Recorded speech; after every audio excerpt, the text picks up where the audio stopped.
চালের গুঁড়া ঝামেলা ছাড়াই আজকে আমি ঝোলের পিঠা বানিয়ে নিলাম। এই শীতে এই ঝোলের পিঠাটা অবশ্যই বাড়িতে একবার বানিয়ে খাবে, এতটাই নরম আর সফট হয়, একদম নরম হয় বন্ধুরা, যা না খেলে বুঝতে পারবে না। দেখো কি, দেখলেই বুঝতে পারছো।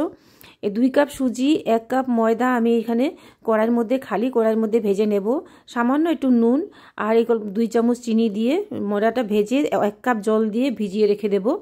ভিজিয়ে রেখে দেওয়ার পরে দেখো এরকম হবে। তারপর এটাকে খুব ভালো করে মেখে নিতে হবে। তারপর এখানে আমি পুরটাও বানিয়ে রেখে দিয়েছি, আর 2 লিটার দুধ আমি জালে বসিয়ে দিয়েছি।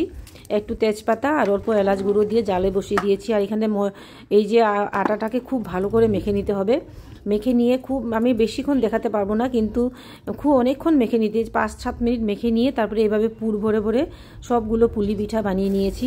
তারপরে এখানে চিনি দিয়ে দিলাম, দুধটা যখন জাল হয়ে গেছে। আর এই কিছুটা চুষিও বানিয়ে নিয়েছি।